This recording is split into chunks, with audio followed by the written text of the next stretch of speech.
कक्षा 7वीं का पाठ 11 कहानी है धीरा की होशियारी। मैं आपको कहानी सुनाने जा रही हूँ, अब ध्यान से सुनना।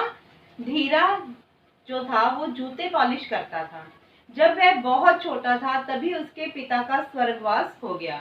अब वह अपनी माँ और बहन के साथ एक पुरानी झुग्गी में रहता था। धीरा बहुत मेहनती लड़का था। स्कूल बंद होने के बाद पैसे कमाने के लिए वह एक सिनेमा हॉल के निकट बैठकर जूते पॉलिश करने का काम करता था। एक दिन बड़ी गर्मी थी। वह एक पेड़ की छाया में बैठकर अपनी दिन भर की कमाई गिनता हुआ एक लोकप्रिय धुन गुनगुना रहा था। उसी समय उसने एक राहगीर को कहते सुना, एक चोर जौहरी की दुकान से चोरी करके भाग गया है। धीरा ने गिनती बंद कर पैसे जेब में डाल लिए और उस आदमी से पूछा, कब, कहाँ? बस अभी अभी। उसने सोने का एक कंठा चुराया और भाग गया। लोग कह रहे थे कि चोर की दाढ़ी थी। यह बताकर राहगीर ने अपना रास्ता लिया। धीरा पूरी बात का पता लगाने जौहरी की दुकान पर जाना चाहता था कि एक ग्राहक आ गया। ग्राहक ने अपनी कलाई घड़ी की ओर देखते हुए धीरा से कहा, अरे लड़के, जरा जूता अच्छी तरह से पॉलिश कर दे, और मुझे कोई जल्दी नहीं है। ग्राहक ने पतलून कमीज पहनी हुई थी और लाल टाई भी बांध रखी थी। देखने में वह एक अमीर आदमी लगता था। धीरा तुरंत उसका जूता पॉलिश करने बैठ गया, मगर उसका मन चोरी की घटना की ओर ही लगा हुआ था। ग्राहक ने पहले बायां पैर स्टैंड पर रखा। पीला कपड़ा लेकर धीरा ने जूते की धूल पोंछ, फिर एक टीन खोलकर पॉलिश निकाली और ब्रश से जूते पर फैला दी। फिर वह जल्दी जल्दी उसे चमकाने लगा। थोड़ी देर में जूता चमक उठा।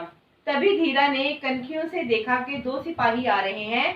उनसे वह चोरी के बारे में पूछना चाहता था, लेकिन ग्राहक का मिजाज गर्म हो रहा था। ए लड़के, तुम अपना काम ठीक से करो।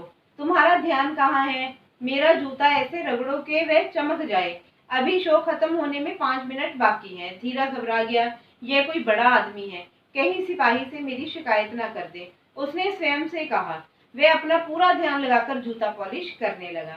बायां जूता पॉलिश करने के पश्चात धीरा बोला, हुजूर दूसरा पांव ऊपर रखिए। उस आदमी ने दूसरा पैर स्टैंड पर रख दिया। ओ लड़के, जरा जल्दी करो, शो खत्म होने में केवल 2 मिनट बाकी हैं। अजीब आदमी है, धीरा सोचने लगा। अभी तो कह रहा था कि उसे जल्दी नहीं है और अब इतनी जल्दी में है। धीरा ने जूते की धूल झाड़ी और पॉलिश लगा दी। जैसे ही वह जूते को कपड़े से चमकाने लगा कि उसने देखा जूते में से कुछ बाहर निकल रहा है।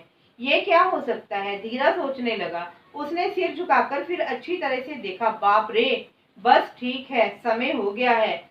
आदमी ने स्टैंड से पांव हटा लिया। धीरा जूते को फिर भी चमकाता रहा। आदमी उसे देने के लिए बटुए में से रेजगारी निकालने लगा। धीरा ने चुपचाप उसके दोनों जूतों के फीते एक दूसरे से बांध दिए और उठ खड़ा हुआ।